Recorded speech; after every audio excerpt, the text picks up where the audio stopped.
மதுரையில் பிறந்து சென்னைக்கு சினிமா கனவோடு வந்த அந்த இளைஞனை நிறம் மற்றும் உருவத்தை காட்டி பலர் ஒதுக்கிய போது தனது உழைப்பால் உயர்ந்தவர்.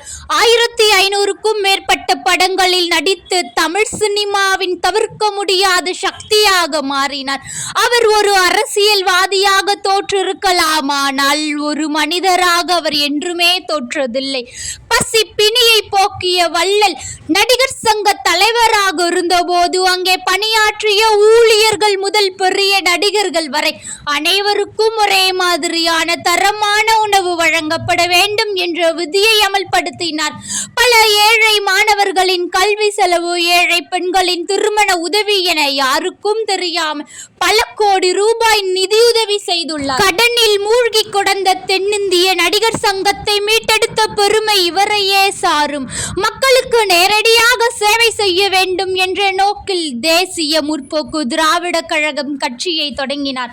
தமிழக அரசியலில் ஒரு தனி சக்தியாக உருவெடுத்து மக்களின் குரலாக சட்டமன்றத்தில் எதிர்க்கட்சி தலைவராய் ஒளித்தீரத்தில் போர் நடந்த போது அங்கிருந்த தமிழர்களுக்காக தனது பிறந்த நாளை துறந்தவர்.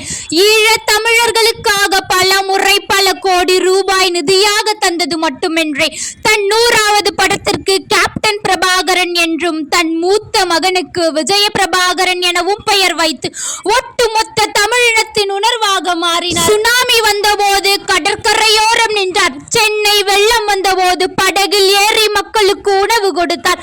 புயல் வந்து மக்கள் வீடிழந்த போது தன் கட்சி அலுவலகத்தையே தங்குமிடமாக மாற்றினார். அரசு நிவாரணம் அறிவிக்கும் முன்னே லாரி லாரியாக அரிசி மூட்டைகளையும் போர்வைகளையும் பாதிக்கப்பட்ட பகுதிகளுக்கு அனுப்பி வைப்பார். தன் கை காசை செலவழிப்பதில் அவர் ஒருபோதும் கணக்கு பார்த்ததே இல்லை. பலருக்கும் தெரியாத உண்மை, தமிழகத்தின் பல மூலைகளில் உள்ள முதியோர் இல்லங்களுக்கும் அநாதை இல்லங்களுக்கும் இன்றும் மாதம் மாதம் மளிகை பொருட்கள் போய்க் கொண்டிருக்கிறது. அவர் மறைந்த பிறகும் கூட அவர் ஏற்பாடு செய்து அந்த தர்மங்கள் நின்று போகவில்லை. வலது கை கொடுப்பது இடது கைக்கு தெரியக்கூடாது என்ற ரகசிய தர்மத்தின் தலைவர் அவர். நடிகர்கள் வரலாம் போகலாம், ஆனால் விஜயகாந்த் போன்ற ஒரு கொடை வள்ளல் இனி பிறக்க போவதில்லை. அவர் சேர்த்து வைத்தது சொத்துக்களை அல்ல, மக்களின் கண்ணீரையும் அன்பையும் மட்டுமே. கேப்டன் செய்த தர்மங்கள் இன்றும் அவரை பேசிக் கொண்டிருக்கிறது.